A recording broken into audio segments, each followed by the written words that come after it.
tokoh muda dari Maluku di channel Detik TV Indonesia News. Selamat datang Bung Fren. Selamat malam, terima kasih. Ya, baik, di waktu yang malam ini, di sore menjelang malam, dan sekarang sudah malam ya Bung Fren ya. Malam. Ya. Ini kami ini di Detik TV memang sangat konsentrasi berbincang-bincang soal wilayah timur, khususnya di wilayah Maluku. Ya. Nah, kebetulan belakangan ini kami melihat Bung Fren ini sangat intens ya, berbicara soal Blok Masela. Oh ya, Blok Masela. Ya. Dan hari ini Blok Masela ini menjadi satu pilot ya, pilot project bangsa ini. Ya. Ini membuat kita perlu sekali ada orang-orang yang sangat prihatin dan konsentrasi di wilayah itu. Saya kira beberapa akhir-akhir ini Bung Fren sangat intens bicara soal itu.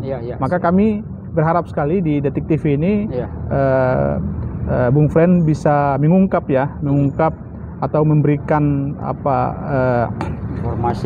informasi dan catatan-catatan terkait dengan Blok Masela itu. Apa sih Blok Masela itu, dan kira-kira sejauh mana Blok Masela hari ini sudah mulai apakah demi masyarakat Maluku atau memang kepentingan korporat atau kepentingan elit-elit. Saya kira itu mungkin Bung Fren bisa mengupas tuntas di Detik TV ini. Baik, terima kasih. Silakan Bung Fren. Iya, terima kasih. Saya sangat berterima kasih untuk Detik TV yang pada hari ini telah mewawancarai saya terkait dengan Blok Masela ya. Pertama-tama memang harus kita sadari pertama sekali bahwa negara ini kan diberikan kepercayaan untuk mengurus semua sumber daya yang ada di Indonesia untuk mensejahterakan rakyat.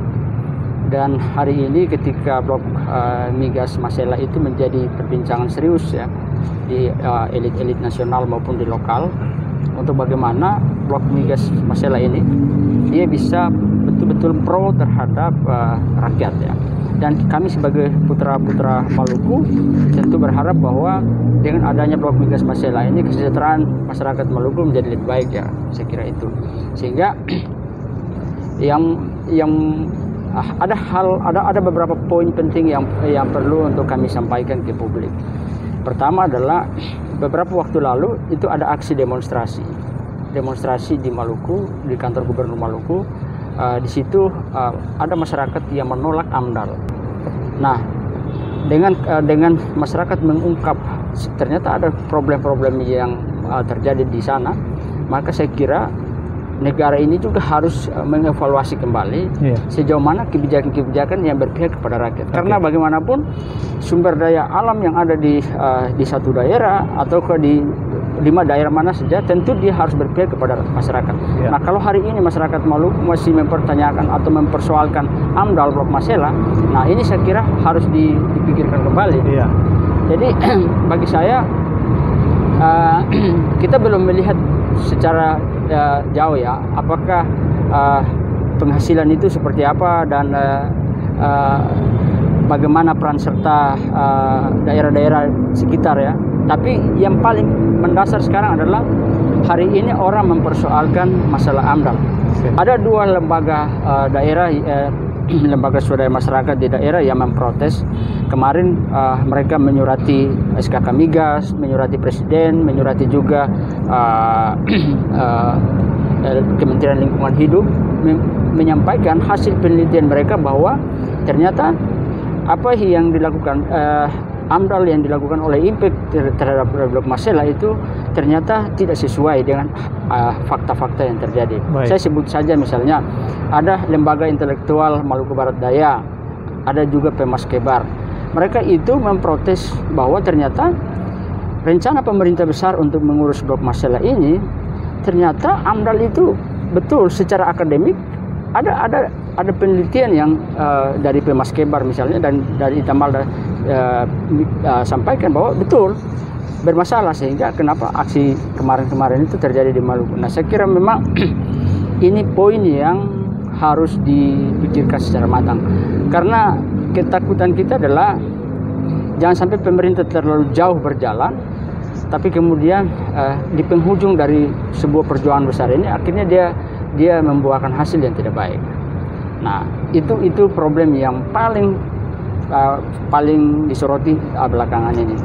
Terus yang berikut lagi, kita berharap pemerintah juga tidak saja menyelesaikan persoalan yang diminta oleh masyarakat soal AMDAL, tetapi pemerintah juga mesti menyiapkan sejauh mana menyiapkan sumber daya manusia untuk dipekerjakan dalam kerja migas ini. Baik. Nah, soalnya adalah sampai dengan hari ini belum ada tanda-tanda ke arah itu.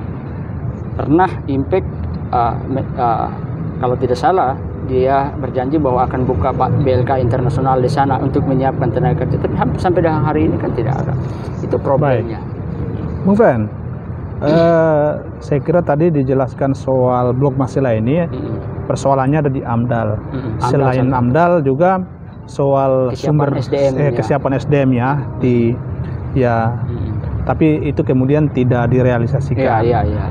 Selain itu, Bung Fren, ada tidak soal misalkan pihak Blok Masela atau pemerintah baik provinsi maupun Republik Indonesia ini melibatkan masyarakat setempat gitu? Sejauh mana? Apakah ada keterlibatan masyarakat setempat atau memang terutama para tokoh lah gitu? Ya, kebetulan juga Bung Fren kan berada di lokasi wilayah-wilayah itu ya. Benar. Ya. Saya kira begini, kalau sampai kemarin-kemarin ada protes dari masyarakat, ini mengindikasikan bahwa peran serta masyarakat, tokoh-tokoh masyarakat itu tidak dilibatkan secara maksimal. Kan buktinya ada representasi publik yang muncul memprotes itu. Artinya bahwa dan itu cukup besar waktu melakukan aksi demonstrasi besar-besar di Ambon itu. Sehingga asumsi saya secara pribadi sebagai putra Maluku, saya merasa bahwa sepertinya rencana besar ini kurang begitu memperhatikan kepentingan publik. Tokoh-tokoh masyarakat, tokoh pemuda, tokoh agama itu harus dilibatkan. Kan semua orang berkepentingan di sini. Betul. Gitu.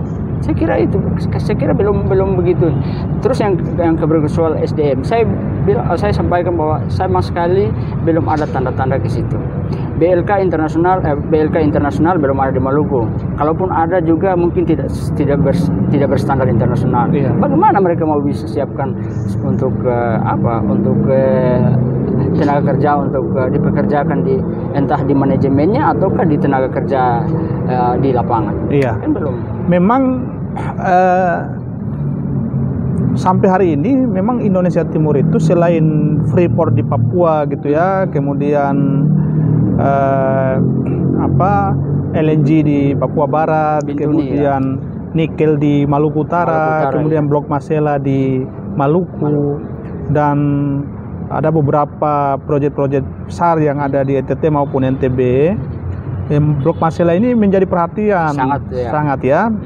Saya kira Bung Fren sebagai tokoh Maluku, ada tidak misalkan tokoh-tokoh yang agar ini menjadi legitimasi secara kelembagaan, ada tidak lembaga-lembaga yang konsen untuk menyuarakan ini ke baik pemerintah daerah, terutama pemerintah pusat, misalkan LSM atau ormas atau gerakan-gerakan masyarakat, sehingga masyarakat ini jangan kemudian kita membabi buta mereka, tapi ada lembaga yang mampu mengadvokasi. Saya pernah juga di 5-6 bulan lalu itu saya pernah wawancara Bung Fren sendiri ya soal ada peran serta ada lembaga Padma perwakilan Maluku itu kan. Nah, saya kira selain itu ada tidak lembaga-lembaga lain yang sangat konsen di wilayah itu? Memang saya baru lihat khusus baru 2 ya, satu Pemaskebar, satu Itamalda. Itu 2 lembaga sosial yang berinteraksi secara langsung dengan publik, mengambil informasi dari publik dan menyampaikan. Dan saya kira sampai sejauh mungkin sepengetahuan saya 2 itu ya. Mungkin juga ada yang lain, silakan lah. Tapi bagi saya begini, pertama sekali saya ingin untuk Blok Masela ini jangan sampai kita terlalu membangun retorika politik, lalu apalagi kepentingan mendominasi dengan kepentingan kelompok-kelompok tertentu ya. Baik. Cenderung begini, orang mempolitisasi Blok Masela ini dalam kepentingan dia, begitu ya. Tapi tidak melihat aspek-aspek lain yang sebetulnya dia sangat berpengaruh terhadap masyarakat. Contoh saja AMDAL. Nah, semua orang boleh cepat-cepat mau berinvestasi, tapi ingat yang berhubungan dengan AMDAL itu adalah rakyat. Iya, betul. Ya, silakan lembaga-lembaga lain silakan lakukan penelitian untuk AMDAL dan sebagainya, tapi kan AMDAL ini kita akan berurusan dengan masyarakat, karena masyarakat itu yang merasakan sendiri dampak-dampak yang terjadi di lingkungan. Betul. Nah, kalau masyarakat protes artinya bahwa menurut saya belum begitu ini. Nah, cenderung kita mempolitisasi Blok Masela ini dan kita lupa bahwa ada hal-hal besar yang harus disiapkan. Ya. Saya juga mohon maaf, saya tidak bermaksud untuk mengkritik keras lembaga parlemen ya, DPD maupun DPR RI. Tapi saya mau bilang begini, sebagai putra Maluku saya merasa terganggu ketika sampai dengan detik ini Blok Masela itu mendapat kritik tajam dari masyarakat. Dari sini kita bisa melihat bahwa representasi politik yang ada di parlemen tidak kuat dalam memperjuangkan Blok Masela. Baik. Ada ya, waktu kita ini sudah berakhir, Bung Fren. Saya kira sebagai tokoh Maluku ya, tokoh muda ya. Apa nih harapan-harapan Bung Fren kepada mungkin para pemirsa kita di rumah atau khususnya masyarakat Maluku atau pemerintah Republik Indonesia? Iya. Baik ya, terima kasih. Saya closing statement saya mungkin singkat saja. Pertama, saya minta kepada pemerintah pusat maupun pemerintah daerah untuk lebih arif dan bijaksana menerima aspirasi-aspirasi publik ya. Dan saya kira apa yang disuarakan oleh masyarakat, tokoh pemuda, tokoh agama dan lain sebagainya dalam konteks melihat kepentingan Blok Masela, saya kira pemerintah tolonglah untuk mendengar itu. Baik. Yang berikut lagi, kita sangat berharap bahwa investasi besar ini pemerintah harus bisa menyiapkan hal-hal yang lebih penting. Katakan saja kan ini nanti di darat, harus siapkan, memastikan bahwa lahan-lahan masyarakat itu yang akan dipakai itu sudah bebas, sudah tidak ada problem. Ya, tanah itu sudah beres dan sebagainya, sehingga di kemudian hari jangan sampai orang akan menggugat kita dengan persoalan tanah akibat dengan investasi yang kita sudah terlanjur lakukan. Saya kira itu, jadi ya closing statement saya pikir mudah-mudahan pemerintah mendengar ini dan rakyat Maluku juga lebih jeli, lebih selektif dan memberikan pikiran kepada pemerintah secara baik. Saya kira itu. Baik, terima kasih Bung Fren atas kesempatannya di studio kami ini. Ya, siap. Ya, mudah-mudahan masyarakat Maluku juga sudah mendengar, para stakeholder, kemudian pemerintah daerah maupun pemerintah pusat, agar Blok Masela ini betul-betul untuk rakyat, bukan untuk kepentingan korporat tertentu atau untuk kepentingan orang-orang tertentu. Saya kira begitu. Kami dari Detik TV ya mengucapkan terima kasih Bung Fren atas kehadirannya ya. Terima kasih ya, Bung. Baik. Ya.